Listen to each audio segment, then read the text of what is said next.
Então é hora de olhar para isso com uma certa calma. Ceticismo, né?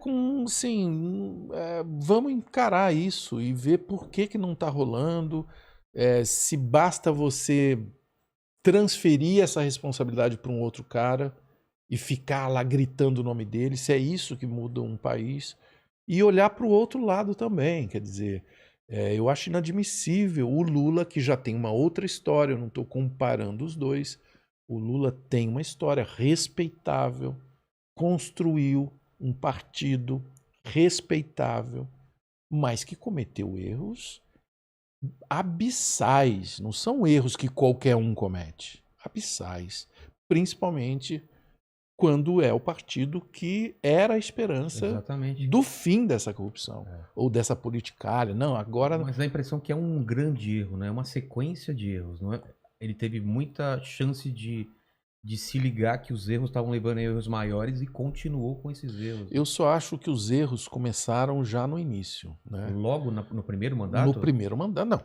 não sou eu que acho, o mensalão é de 2005. É de 2005? 2005. É. E o Gabeira... É que ele foi estourar lá na frente. Sabe o que tem alguns fatos em relação ao PT que eu não esqueço, cara. Não é?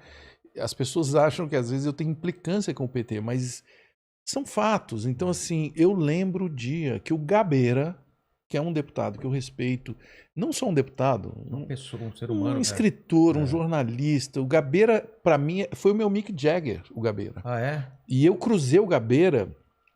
Essa é uma história legal. Eu cruzei o Gabeira em Canoa Quebrada em 74, sei lá, ou mais, talvez, 77, sei lá. Eu fiquei paralisado, cara. Ele tinha acabado de voltar ao Brasil, era como se eu estivesse vendo o John Lennon. Um popstar. E numa Kombi, porque para chegar em Canoa Quebrada, você ficava no meio da estrada e tinha que pegar uma Kombi debaixo de um cajueiro, entendeu? Não tinha como chegar em Canoa Quebrada, não tinha estrada, tinha uma Kombi que o cara se aventurava pelas dunas e tal. Tô lá debaixo do cajueiro, a gente era uns 3, 4, chega o Gabeira. Eu perdi o ar. Você entendeu? Como se eu tivesse vendo. Esse cara É o David Bowie que vai estar comigo na Kombi. Eu nunca falei isso pra ele. Depois a gente ficou amigo e se conheceu e colegas e tal. Mas aí eu, enfim, tô falando de um momento de descobrir coisas ali. Mas o que o Gabeira falou em relação a esse começo? Não, o Gabeira, o que marca para mim o Gabeira em relação ao PT é quando o Gabeira já era um deputado dos mais respeitados do Brasil e começa o governo Lula, o Gabeira fala, opa, vamos trabalhar finalmente, né? Vou poder fazer o que eu quero. E ele marca uma audiência com o Zé Dirceu e ele leva um chá de cadeira de horas. E o Zé Dirceu não recebeu ele. E ele vai embora e para mim ali é engraçado. Aquilo ali para mim marca emblemático. Assim, a primeira desilusão de um cara que eu respeitava, falando, não, esses caras aqui estão ocupados com outros negócios. Eu falei, que negócios?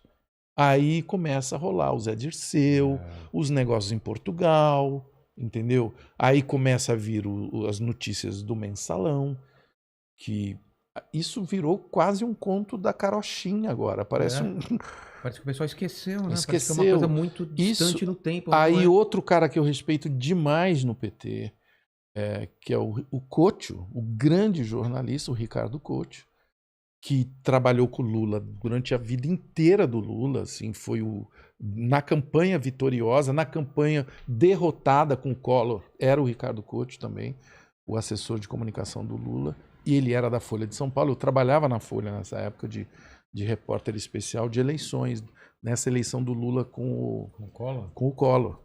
E então eu cruzava muito a caravana do Lula, o Brizola, enfim, eu vivia muito esses bastidores aí. E via o quanto que o Couto estava envolvido, e para mim era uma surpresa também, porque ele era um jornalista, não era um partidário, ele era um puta, aliás, ele é um puta jornalista. E aí ele saiu do governo Lula antes do mensalão. Isso para mim é bastante significativo. Com certeza.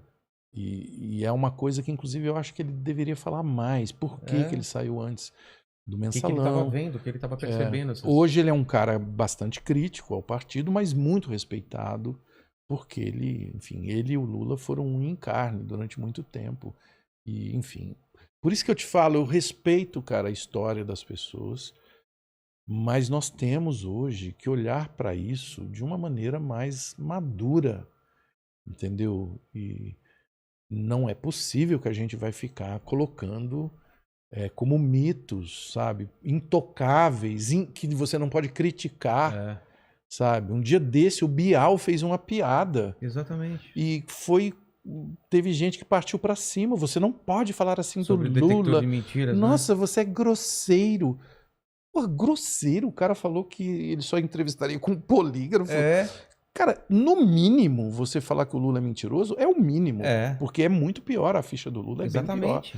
Ele poderia ter sido... E veja bem, não é só ele que é mentiroso, não estou falando que ele é o mentiroso do Brasil, mas a piada do Bial é absolutamente Ela procede, porque... compatível na cultura, no Manhattan, tá tudo certo, entendeu?